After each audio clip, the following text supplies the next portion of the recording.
구약성경에 기록된 오늘 우리에게 주신 하나님의 말씀은 레위기 19장 17절에서 18절까지 말씀입니다.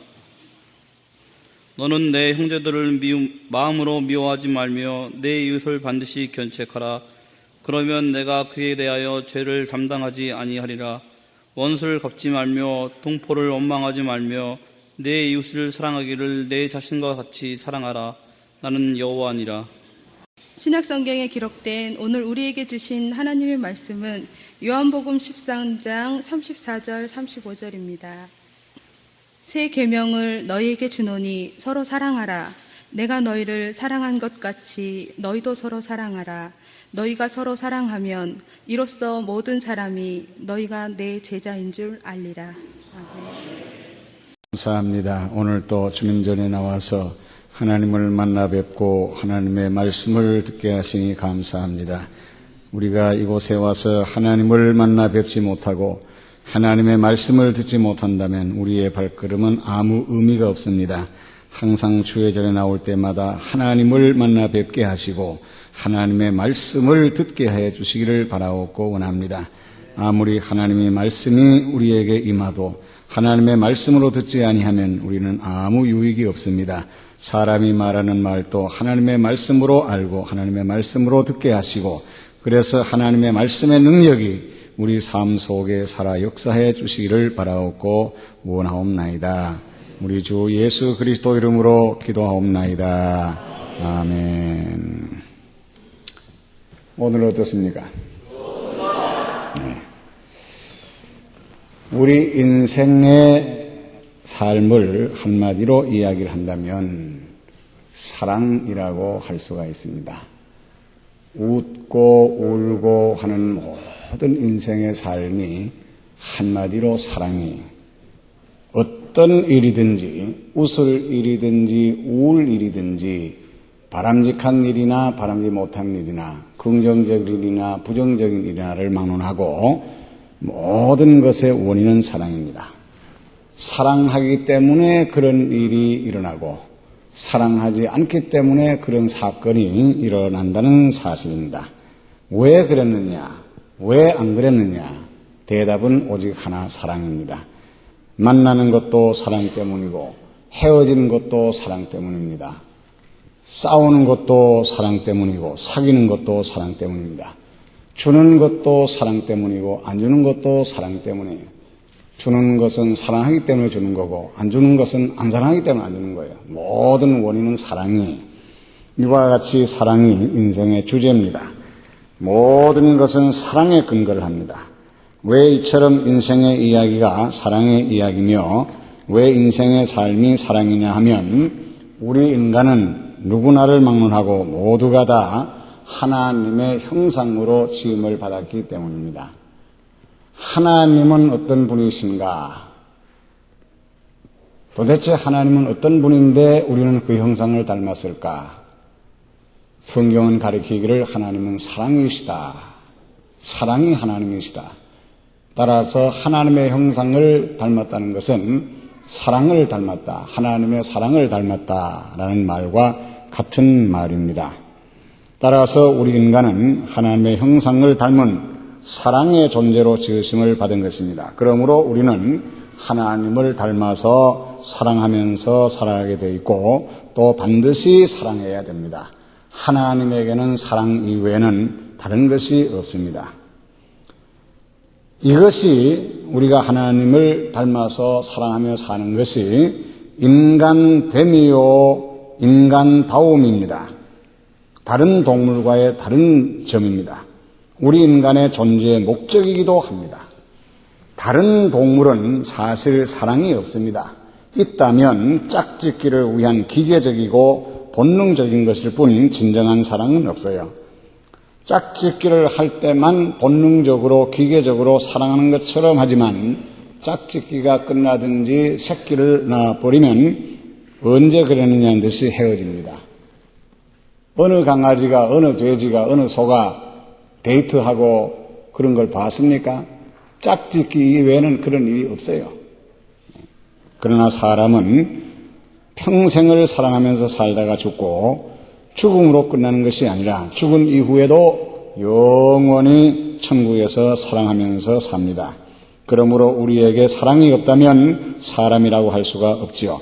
그래서 도무지 사랑의 모습을 찾아볼 수 없는 무지막지한 사람을 가리켜서 짐승 같은 사람, 더 나아가서는 짐승만도 못한 인간이라는 그런 욕을 합니다.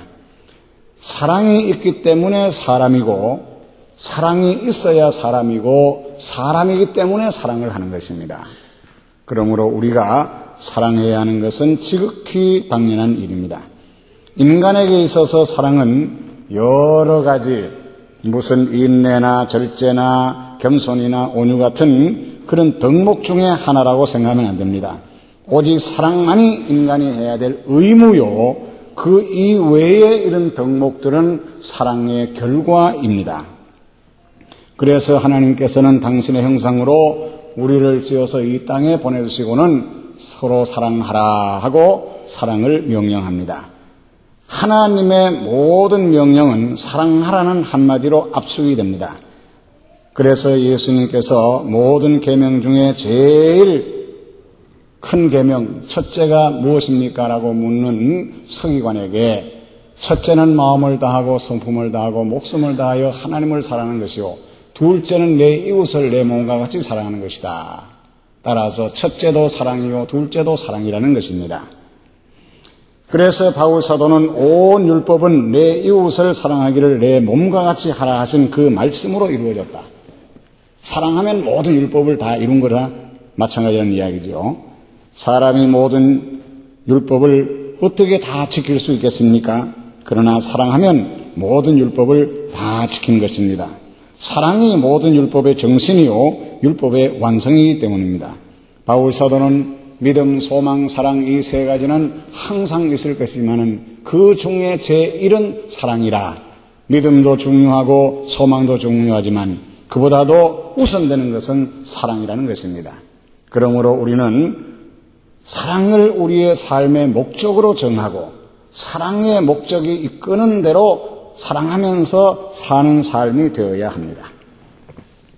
언제부턴가 미국 캘리포니아 주 오렌지 카운티에 있는 세들백 교회, 이 세들백이라는 말은 말안장이라는 뜻인데 그 지역 이름입니다.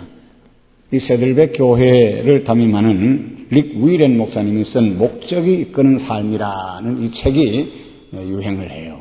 우리 교인들도 많이 읽은 줄 알고 있고, 이 책을 안 읽으면은 지성인 그리스도인, 즉 지성적인 그리스도인이 아니라고 그렇게 생각할 정도로 이 책을 읽은 것을 아주 자랑스럽게 그렇게 생각을 합니다.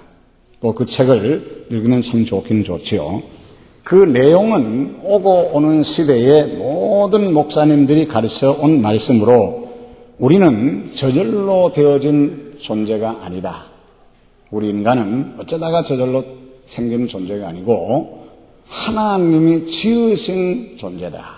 물론 모든 만물도 그렇지만 사람이 만드는 것은 이 수식이 하나라도 만드는 것은 목적이 없이 만들지 않는데 하물며 만물의 영장인 우리 인간이 하나님이 만드실 때 목적 없이 만들어서 보냈겠느냐. 따라서 반드시 목적이 있다. 그러므로 우리는 목적대로 살아가야 된다라는 그런 내용이에요. 5가지 주제로 되어 있고 그래서 40일간 공부하는 그런 교재용으로 되어 있어서 어떤 교회에서는 사순절이나 혹은 40일 특별 새벽기도의 교재로 쓰기도 합니다. 사실 이런 말은 이미 목사님들이 가르쳐 온 말인데 그런데 이 모든 말씀을 새로 그렇게 요약해서 유명한 목사가 써내니까 그게 무슨 새로운 진리인 것처럼 그렇게 생각을 해요. 얼마 전에 신방을 갔다 오면서 요즘 그 매스컴에 타는 아주 유명한 목사가 있습니다. 그 목사님이 그런 말을 하더라 그래요. 여러분들이 돈 없다고 가난하다고 생각하지 말고 나도 은행에다가 수천억을 예금해 놓았다라고 생각을 하고 넉넉한 마음으로 살아라. 그런 이야기. 그 말에 아주 은혜를 받고 그 말을 이야기하는 거예요. 저는 그 목사가 말하기 10년 전부터 우리 구역장들에게 몇 번씩이나 그런 이야기를 했거든요. 근데 제가 말한 건 다 귀넘어 들어버리고 그 유명한 목사가 말하니까 막 새로 들은 것처럼 그렇게 은혜를 받은 것처럼 역시 참 유명하긴 유명해야 되나 보다. 사실 그렇잖아요. 사람이 없다고 생각하지 말고 있다고 생각하면 살아요. 집 없다고 생각하지 말고 관악산 위에 올라가가지고 이 아래에 있는 서울 장안의 거는 다 우리 아버지 거고 우리 아버지께 내 거다라고 생각하고 다만 내가 먹고 자는 공간은 요것뿐이라고 생각하고 살아라 말이죠. 제가 그런 이야기 안 했습니까? 수천억을 은행에다가 예금해 놓은 사람도 먹는 거는 우리하고 똑같아요. 돈 밑에서 삽니까? 돈을 깔고 잡니까? 돈을 입고 다닙니까? 그렇다고 그 사람들이 뭐 하루 뭐 수백 끼니씩 먹습니까? 있는 사람이나 없는 사람이나 마찬가지예요. 따라서 우리도 수천억을 은행에다 예금해 놨다라고 생각하고 넉넉한 마음으로 살면 될 거 아니에요. 근데 그 말을 제가 할 때는 귀넘어 듣고 그 유명한 목사가 말하니까 막 은혜를 받았다고 그래요. 어느 날 여러분들과 같이 식사를 이제 하는데 그때 어떤 분이 그 찌개를 이렇게 먹어보더니 이게 참 맛있다고 된장찌개인데 뭘 넣는지 이렇게 맛있냐고 감탄을 하면서 옆에 앉아있는 아내를 보고 당신도 좀 이렇게 끓이라고 말이야. 그러니까 그 부인이 내가 며칠 전에 똑같은 찌개를 끓여주니까 내가 끓여준 거는 아무런 반응도 없다가 뭘 이걸 가지고 그렇게 하느냐고 말이죠. 제가 그 말을 듣고 속으로 웃었어요. 자기 부인이 알뜰하게 정성껏 끓여준 거는 그저 그런가 보다 하고 먹고는 어디 남의 집에 가서 얻어먹고 유명한 식당에 가서 먹으면 그게 무슨 새로운 것처럼 맛있다고 말이죠. 그게 다 감정이에요. 진리가 아닙니다. 하여간 사람은 저절로 된 존재가 아니고 하나님이 지으셨고 또 하나님이 우리를 지어서 이 땅에 보낼 때는 목적이 있습니다. 따라서 사람은 그냥 되는 대로 내 멋대로 살아서는 안 되고 반드시 나를 지어서 이 땅에 보내신 분, 나를 이 땅에 놔준 분의 목적대로 살아야 해. 릭 윌렌 목사님의 표현처럼 목적에 이끌려서 사는 사람이 되어야 됩니다. 그래야 우리의 삶이 인정을 받을 수가 있는 거예요. 아무리 내라는 대로 살고 아무리 내라는 대로 열심히 해도 인정받지 못하면 안 되거든요. 학생들이 시험을 볼 때 아무리 자기 나름대로 빽꼭 있어도 선생님들의 인정을 받지 않으면 안 됩니다. 인정을 받아야 성적이 나올 거 아니에요. 우리의 삶이 적당히 살다가 죽으면 끝나는 삶이라면 누구든지 자기 마음대로 나름대로 적당히 살 거예요. 그러나 사람은 한 번 죽는 것은 정한 이치고 그 이후에는 심판이 있으리라. 뭘 심판하느냐? 네가 얼마나 열심히 살았느냐? 얼마나 열심히 성공했느냐? 얼마나 네가 높은 자리에 올랐느냐? 네가 얼마나 돈을 많이 벌었느냐? 그거 묻겠습니까? 하나님이 나를 이 땅에 보내신 목적대로 살았느냐 안 살았느냐? 그걸 묻는다는 걸 우리는 알아야 됩니다. 그래서 내 멋대로 내 마음대로 되는 대로 살지 말고 반드시 잘 배워서 잘 살아야 돼요. 학생들이 학교 생활을 자기 멋대로 자기 하고 싶은 대로 하면 그때는 쉽고 재미있고 좋을지 모르지만은 학기가 끝나고 난 뒤에 학년이 끝나고 난 뒤에는 반드시 시험을 보고 그 시험 성적에 따라서 진학도 하고 취업도 하고 그것이 일생의 불행과 행복을 좌우하기 때문에 열심히 공부하는 거 아니에요. 그렇지 않습니까? 그때 시험 볼 때 답안이 어떤 것이냐? 선생님이 가르친 대로 써야 돼요. 저도 우리 노회가 세운 성서신학원에 가서 몇 과목을 가르치지만은 그 오는 분들은 다 가정 권사님들, 집사님들, 직장 생활하는 이런 분들이 오는데 그거 외우라 그런다고 그게 쉽게 외워집니까? 또 나이는 많은데.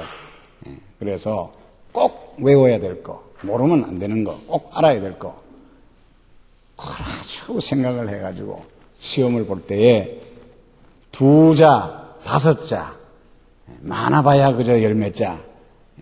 그래야 저도 채점하기가 쉽고 쓰는 사람도 쉬우니까 부담이 없으니까 그렇게 해서 꼭 이렇게 써라 라고 하는데 어떤 분은 답안지에 새카맣게 보면은 상식적으로는 다 맞아요. 그럴듯해요. 예수 믿는 사람이 뭐 성경 모르겠어요? 그러나 정답은 아니에요. 제가 원하는 답이 아니에요. 제가 가르치는 답이 아니에요. 우리는 그걸 알아야 됩니다. 하나님이 나를 이 땅에 보내신 목적대로 살아야 인정을 받는다는 사실. 우리가 교회에 나와서 배우는 이유는 우리 인생의 삶의 목적이 무엇이냐? 하나님이 나를 지으신 목적이 뭔가? 이 땅에 보내신 목적이 뭔가? 그걸 성경이 가르쳐주고 있고 우리는 그 성경을 배우는 것입니다. 우리 인생의 목적이 뭡니까? 한마디로 사랑이에요. 그러므로 우리는 성경을 통해서 사랑을 배워서 사랑하면서 살아야 합니다. 그런데 사랑한다 해서 내 마음대로, 내 멋대로, 내 나름대로 사랑하면 안 됩니다. 사랑에도 원칙이 있고 사랑에도 법이 있어요. 사랑은 사랑하면 되지 뭐 사랑에 무슨 법이 있나 말이죠. 아무리 내 몸을 불태워서 드리는 그런 사랑을 해도 법대로 하지 않으면 인정이 안 된단 말이죠. 그럼 그 법이 뭔가? 그 법은 하나님의 형상을 닮은 존재니까 하나님이 우리를 사랑하신 것처럼 우리도 사랑해요. 하나님의 사랑을 배워요. 예수님께서 말씀하시기를 내가 너희를 사랑한 것 같이 너희도 서로 사랑하라. 내가 너희를 사랑한 것처럼 너희도 서로 사랑하라. 그 사랑을 해야 된다. 그렇게 사랑을 해야 돼.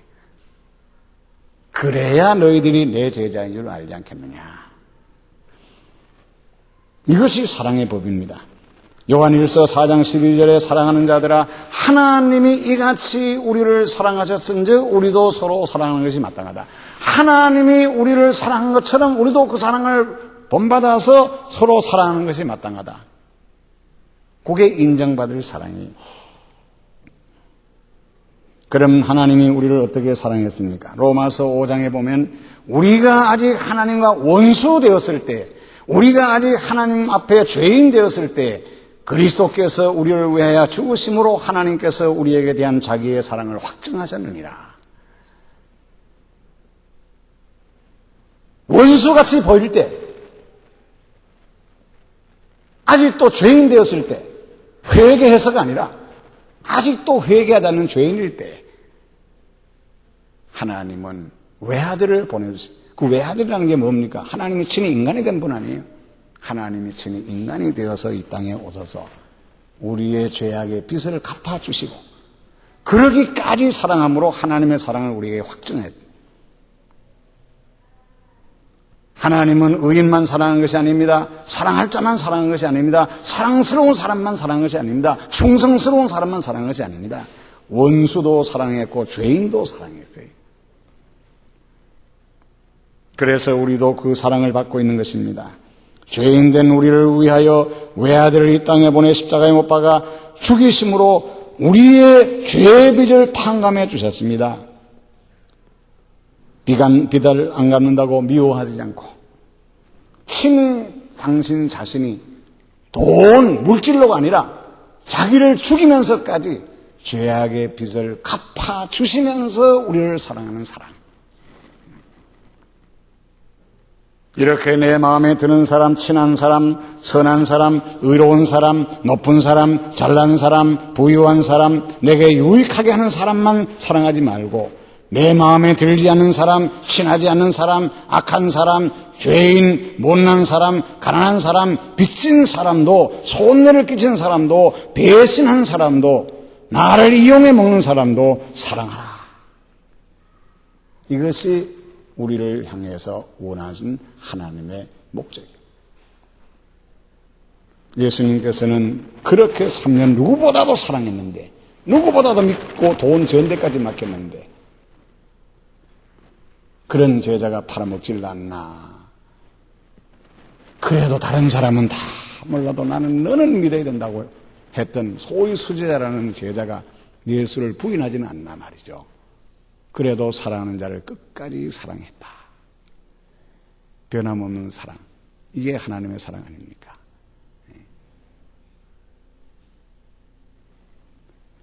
예수님의 사랑은 한마디로 변함없는 사랑. 자기 중심의 사랑이 아니고 상대방 중심의 사랑, 희생적인 사랑, 사랑하는 자를 끝까지 그 사람이 어떤 사람으로 변했든지 변치 않는 사랑. 그리고 도저히 사랑할 수 없는 그런 배신자, 죄인, 원수까지도 사랑하신 그 사랑입니다. 이런 사랑으로 서로 사랑하라. 왜 이런 사랑으로 서로 사랑해야 됩니까? 이것이 하나님의 사랑이요, 이것이 참 사랑이기 때문에. 이런 사랑만이 하나님을 닮은 참 하나님의 자녀다운 그런 사람이요. 그렇지 않으면 하나님의 자녀라고 할 수가 없지요. 사랑하는 자만 사랑하면 이방인과 다를 점이 뭐 있나?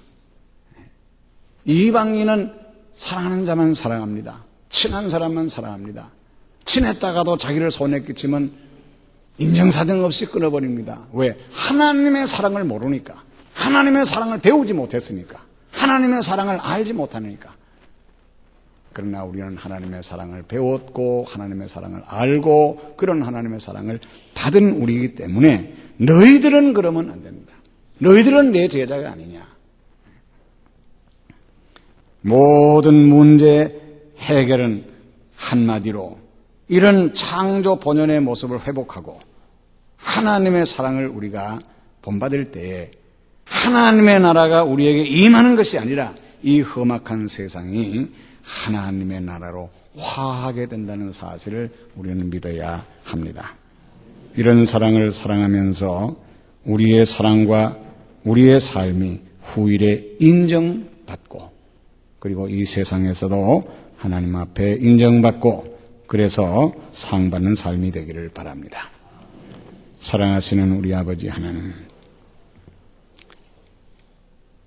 우리는 어쩌다가 자연이 생긴 존재가 아니고 하나님이 다른 어떤 피조물과도 달리 하나님의 형상으로 우리를 지어서 이 땅에 보내주신 존재들입니다.